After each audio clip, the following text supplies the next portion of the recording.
I always say there's two types of wind that make for a great sailor. Two types. High wind and low wind. You can sail it. Every little wind.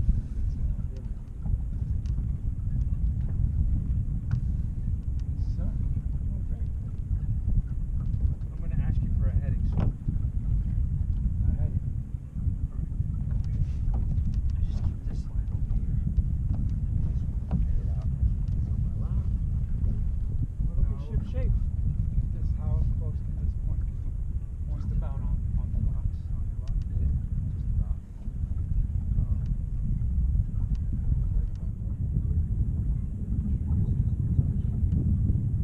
Little bubble just come up.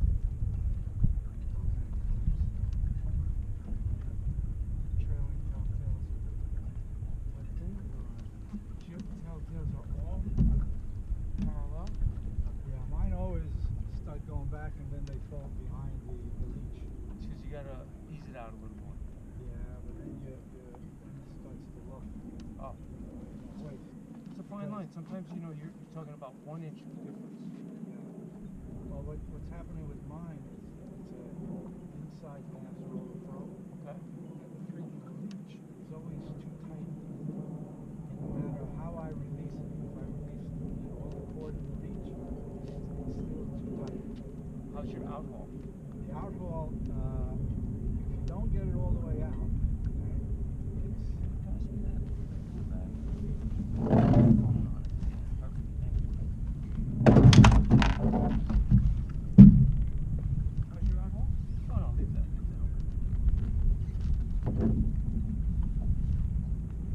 lately in Miniford I've been having to use a lot of How's your outhaul? my outhaul. Yeah.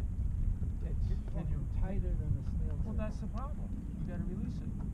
If you release it, you get a really, really deep, Okay, deep draft.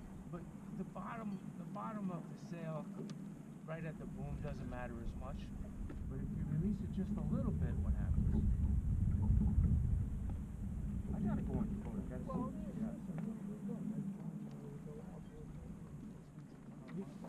I get a lot of It's a calls. lot bigger.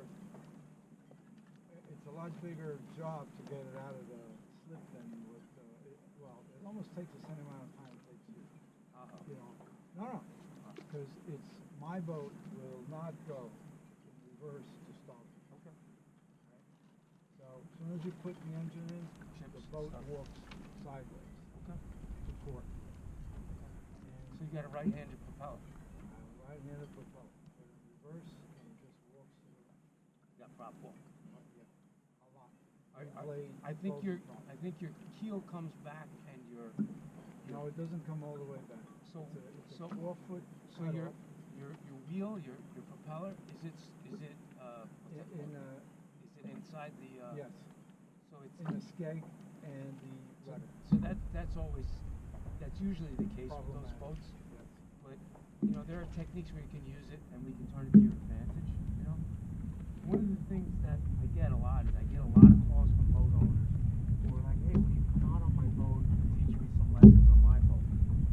And I used to tell my wife, yeah, I want to do it. She's like, no, don't do it. And then I'm like, we made a happy, oh look, the tug is bringing stone up to the concrete plant, up the hutch. Oh yeah. And those are the guys that when you're waiting on a hutch for that. Let's go out this way. No, he's out for sale. And what we have now is we have a compromise. So I'm willing to go teach the people on their boat, but we have to first see them on our boat. You know why? So you get some points. Exactly. And then I get to see what they know, so I can assess them. But the biggest reason, honestly, is because I know too many boats, you can't adjust things. They're not rigged right. That boat's not rigged right. Yeah. And so how can I teach them anything if it's set up wrong? Well, you teach them the best that you can get under those circumstances. Okay, so if Yeah.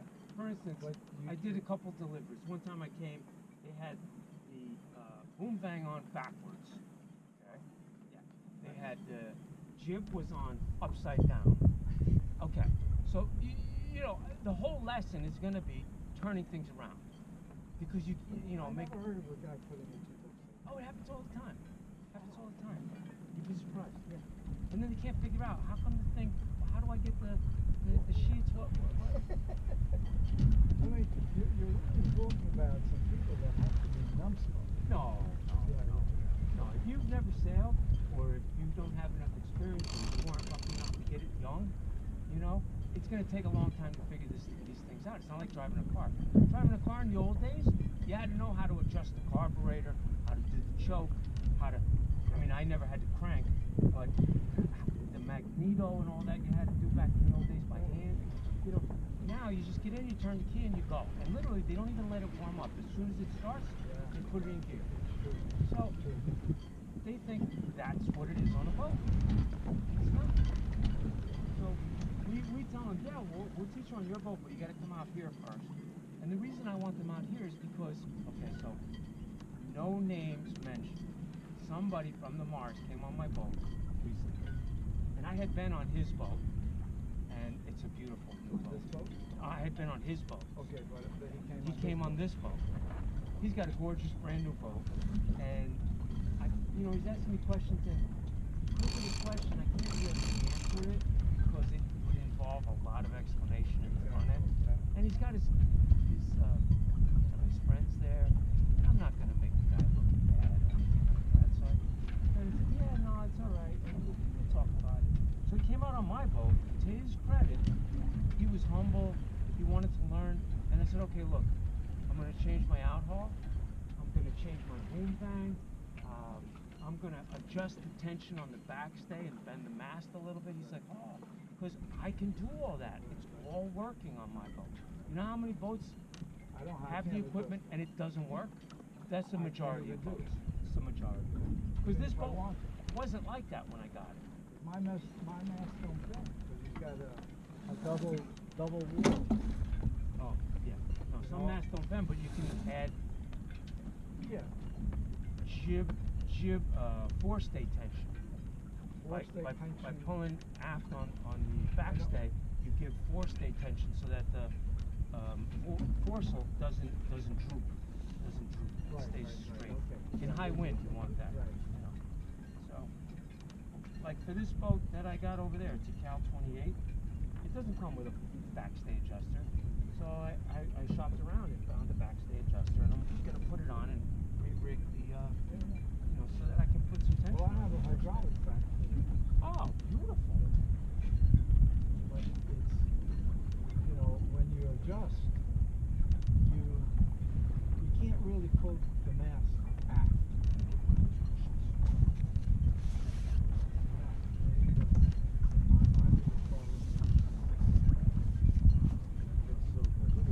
Thank you for coming out. It's a pleasure. So that's where I want them to go with me.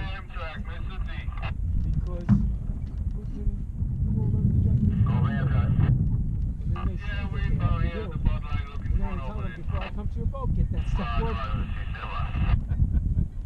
And if they don't, we figure out around it.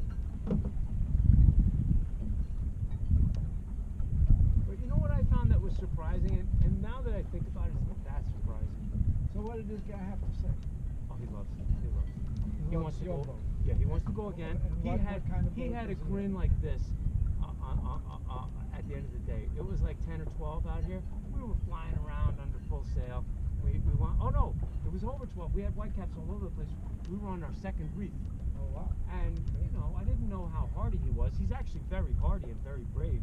So he would have been fine. I could have set him up. Was he a young guy? He's my age. Oh. Yeah, maybe between us. I think he's actually between us. But a wonderful guy.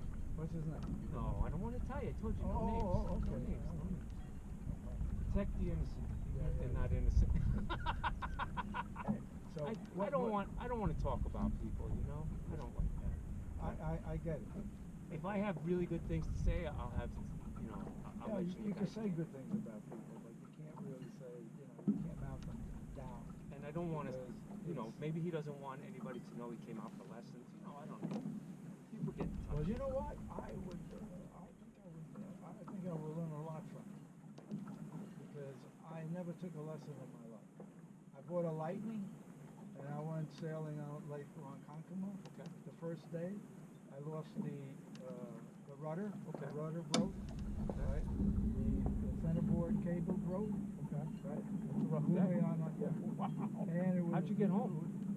How did I get home? I Paddle. ended up on the other side of Ronkonkoma Lake, and then there was 4 of us, and we had to pull the trailer all the way over dirt roads and shit to get the boat out. And we pulled, we pulled the 19-foot boat, waterlogged with shit in it, and that was the beginning of my sailing. And I fucking loved every fucking minute. Every fucking minute. That's awesome. Shit. That's a great fucking story. I love it. I mean, we've all sailors have been through those days. Yeah. I've had those days. I had a Hobie Cat. What a blast. Yeah, no, Hobie Cats. I only sailed it once when I was